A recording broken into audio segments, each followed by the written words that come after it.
Dans la plupart des histoires, le bien finit toujours par l'emporter sur le mal. Les méchants sont punis et autres. Le mal est arrivé. Mais que se passe-t-il quand le mal l'emporte sur le bien? C'est pour ça qu'aujourd'hui j'ai décidé de vous raconter l'histoire de 4 tueurs en série qui ont disparu sans laisser la moindre trace. Alors installez-vous bien confortablement, prenez-vous quelque chose à manger ou à boire, car aujourd'hui je voudrais vous raconter l'histoire de 4 tueurs en série qui ont disparu sans laisser la moindre trace. C'est parti. Nous sommes dans la nuit du 23 mai 1918, quand un homme s'introduit dans l'appartement du couple Maggio, appartement situé au-dessus de leur épicerie. Cet homme leur tranchera la gorge avant de les massacrer dans leur sommeil à coups de hache. Quelques jours plus tard, soit le 27 juin 1918, à environ 7h du matin, quand John Zanka, un boulanger, découvre John Bessoumé, un épicier avec sa maîtresse, Harriet Lowe, avec les mêmes blessures que le couple Maggio, la gorge tranchée et plusieurs de coups de hache à travers le visage. Mais par miracle, ces derniers ont survécu à l'agression. La maîtresse de l'épicier a pu donner une description du suspect. Selon elle, il serait grand et il aurait la peau sombre. Elle finira même par accuser son compagnon de plumard, qui fut bien évidemment innocenté. Cette fois-ci, nous sommes dans la soirée du 10 août 1918, quand 2 fillettes, Pauline et Marie Bruno, âgées respectivement de 16 et 13 ans, furent réveillées par des bruits dans la chambre de leur oncle, Joseph Romano. Se demandant ce qu'il se passe, elles montent voir dans la chambre de ce dernier. Et elles découvrent leur oncle grièvement blessé quand un homme en train de s'enfuir. Leur oncle, lui, réussit à survivre et arrivera même à aller jusqu'à l'ambulance, mais 2 jours après, il décédera d'un traumatisme crânien. À ce moment-là, la ville de la Nouvelle-Orléans sombre peu à peu dans la peur et la paranoïa, ce qui peut se comprendre, ces derniers restant armés dans leur propre chambre, ayant peur de se faire massacrer par ce tueur. Mais ceci dit, le tueur ne fera plus parler de lui pendant quelques mois, jusqu'à cette nuit du 10 mars 1919. En pleine nuit, l'Orlando Giordano entendit des bruits chez ses voisins. Il va voir et trouve Madame Cortimiglia ensanglantée avec sa fille dans les bras, ainsi que son mari étalé sur le sol, le crâne fracturé.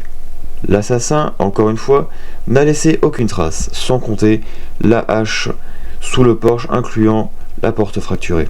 Quelques jours plus tard, soit le 14 mars, le journal de la Nouvelle-Orléans reçoit une lettre. Cette lettre, la voici. Estimés mortels, ils n'en ont pas pris et ils ne le feront jamais. Ils ne m'ont jamais vu car je suis invisible, tout comme les terres qui entourent votre terre. Je ne suis pas un être humain, mais un esprit et un démon de l'enfer le plus chaud.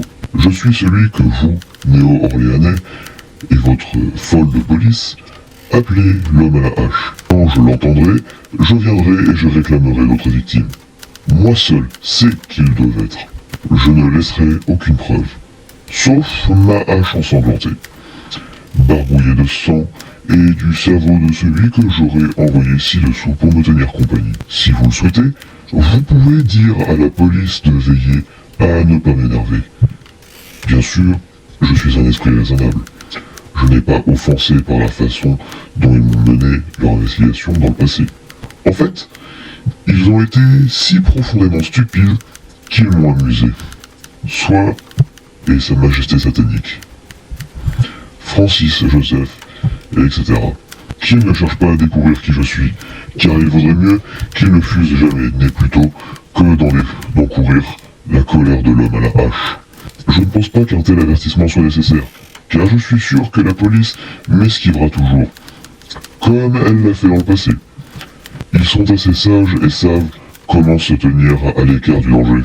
Sans aucun doute, vous, néo-orléanais, pensez que je suis un meurtrier des plus horribles, ce que je suis. Mais je pourrais bien être pire, si je le voulais. Si je le souhaite, je pourrais visiter votre ville, tous les soirs. Je pourrais tuer des milliers et de vos meilleurs concitoyens, à volonté. Car je suis en relation étroite avec l'ange de la mort. Maintenant, pour être exact, à minuit 15, mardi soir prochain, je vais passer à la Nouvelle-Orléans, dans mon infinie miséricorde, je vais vous faire une petite proposition. À vous les gens, la voici. Je suis très friand de musique jazz, et je jure que par tous les diables de la région basse, de chaque personne chez vous qui sera un groupe de jazz en train de jouer au moment que je viens de mentionner sera épargné. Si tout le monde a un groupe de jazz, bien, alors tant mieux pour vous les gens. Une chose est sûre, c'est que certains d'entre vous qui n'écouteront pas de jazz ce soir, mardi soir, s'il y en a un, goûtera à la hache. Eh bien, comme j'ai froid et que je me lingouille de chaleur de mon tartare natal, il est temps que je quitte votre maison terrestre et que j'arrête mon discours. En espérant que vous voulez bien publier cela, ce qui pourrait vous convenir. J'étais, je suis et je serai le pire esprit qui n'ait jamais existé, que ce soit dans la réalité ou dans le royaume de la fantaisie. L'homme à la hache. Après la diffusion de cette lettre, un nouveau vent de panique s'abat sur la Nouvelle-Orléans. Toute la Nouvelle-Orléans? Pas tout à fait, car en effet, certains ne se sont pas laissés intimider par cette lettre et ont même écrit dans le journal qu'ils laisseraient leurs portes ouvertes et leurs fenêtres pour défier l'homme à la hache de venir chez eux. Autant dire qu'il faut avoir une sacrée paire de balls. Était-ce le vrai tueur ou était-ce un canular? On n'en saura rien, mais le mardi suivant, toute la Nouvelle-Orléans avait fait une soirée jazz. On entendait du jazz partout. Puis quelques jours après, le compositeur Joseph John Davila composera un morceau intitulé The Mysterious Axeman Jazz, que je vous fais écouter dès maintenant.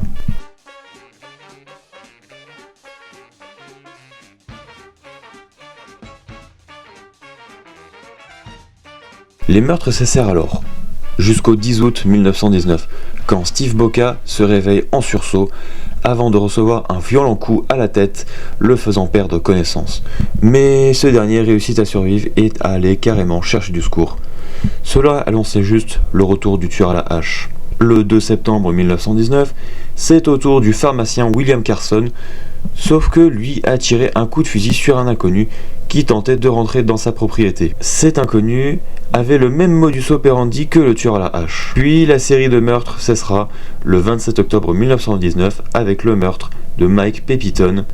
Sa femme sera réveillée par les bruits qu'elle a entendus, car cette dernière dormait avec leurs 6 enfants dans la chambre d'à côté. C'est ainsi que le tueur à la hache disparaîtra dans le plus grand des anonymats.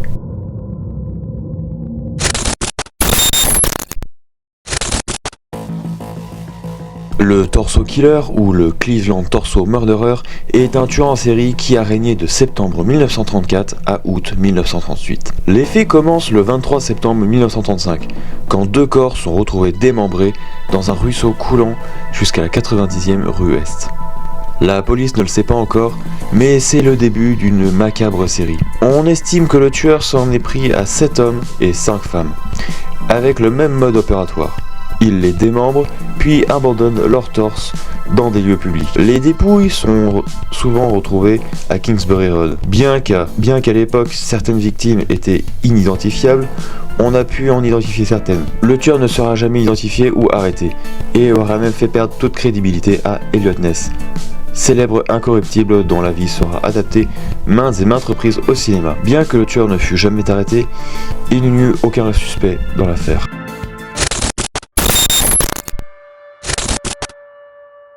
Sans aucun doute l'un des tueurs en série les plus célèbres de l'histoire américaine, l'histoire commence le 20 décembre 1968, dans la baie de San Francisco au lac Herman, quand Betty Lou Jensen et David Faraday sont tranquillement assis à l'avant de leur voiture, quand arrive un homme qui leur tire dessus à plusieurs reprises et les laisse pour morts. La police ne le sait pas encore, mais c'est le début d'une longue série de meurtres créés par un seul homme. Nous sommes le soir du samedi 4 juillet 1969, quand un couple d'amants, Darlene Ferrin et Michael Mageau, sont sur le parking du Blue Rock Spring, un parking réputé comme le coin des amoureux. Alors qu'ils sont seuls dans une voiture, une autre voiture arrive avec les pleins phares. Un homme en sort et leur tire dessus à plusieurs reprises. Seul Michael survivra de ses blessures. L'assassin préviendra lui-même la police d'ailleurs. Le 31 juillet 1969, le meurtrier enverra une lettre à 3 journaux locaux différents et un message crypté qui sera déchiffré par un professeur de lycée et sa femme. La police ouvrit alors une enquête et Michael Mageau, le seul survivant des attaques, donne alors une description. Et une chasse à l'homme peut commencer. Le problème est que le tueur est tout simplement Monsieur Tout-le-Monde. Le 27 septembre 1967, nous sommes au bord du lac Herman à Berryessa, à San Francisco. Cecilia Shepard et Brian Hartnell, un couple d'amoureux, seront retrouvés poignardés à plusieurs reprises et leur voiture sera marquée d'une croix du zodiaque et de plusieurs inscriptions, mais encore une fois, le tueur a prévenu la police. Et il y aura un seul survivant.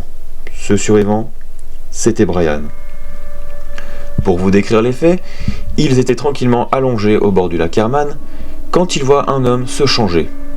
L'homme leur dit qu'il est recherché par la police et qu'il va avoir besoin d'une voiture. Il les attache tous les deux, mais sauf que Brian suppliera au tueur de les épargner, ce qu'il ne fera pas.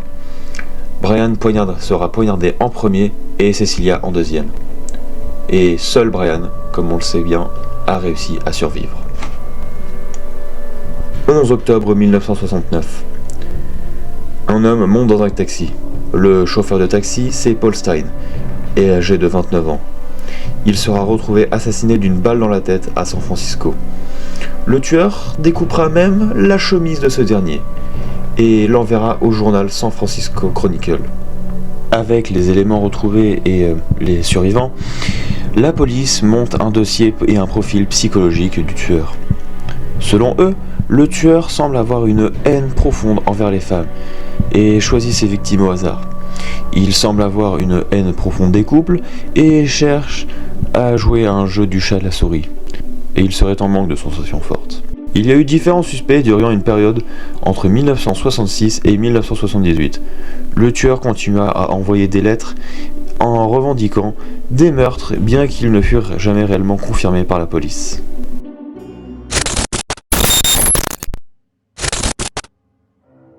Sans aucun doute l'un des tueurs en série les plus populaires de tous les temps, Jack l'Éventreur. Tout commence dans la nuit du 31 août au 1er septembre 1888, dans les rues de Whitechapel, un quartier malfamé à Londres, où est découvert Mary Ann Nichols, une prostituée qui a été étranglée, puis égorgée et éventrée, à l'âge de 43 ans.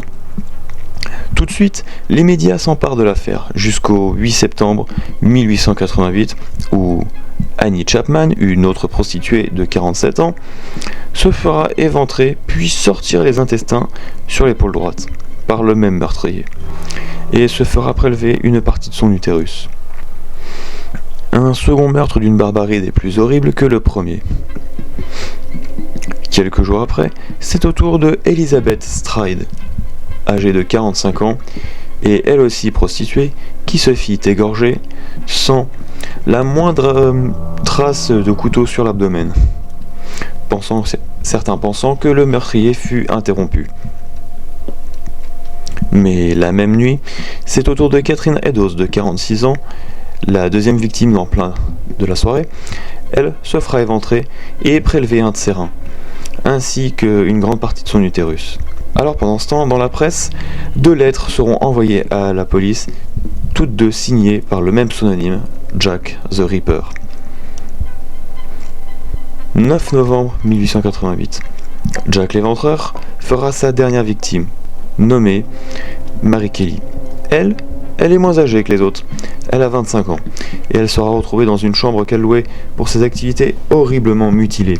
Son cœur fit arracher de ses organes et ce n'était pas vraiment très beau à voir. Comme dit précédemment, plusieurs lettres furent envoyées, dont Dear Boss, dans laquelle il signera à la fin de la page Jack the Ripper. Une autre, ce sera une carte postale nommée Saucy Jackie. Et pour terminer, l'une des plus connues, From Hell. Les enquêteurs s'intéressent aux chirurgiens, bouchers ou docteurs, ou autres professions dans laquelle vous êtes en connaissance de l'anatomie humaine et que vous pouvez manipuler des armes tranchantes, des outils tranchants. Bien qu'aujourd'hui beaucoup disent avoir résolu l'enquête sur qui est réellement Jack l'Éventreur, Jack l'Éventreur restera quand même dans la pop culture grâce à des livres, jeux vidéo, séries et films. Si vous êtes resté jusqu'ici, marquez SK jamais retrouvé en commentaire, je compte sur vous. N'hésitez pas à liker la vidéo, n'hésitez pas à la partager, ça aide beaucoup la chaîne. D'ailleurs je vous remercie pour les abonnements récents. Et je vous dis à la prochaine pour une prochaine vidéo. C'était La Chambre d'à côté et salut!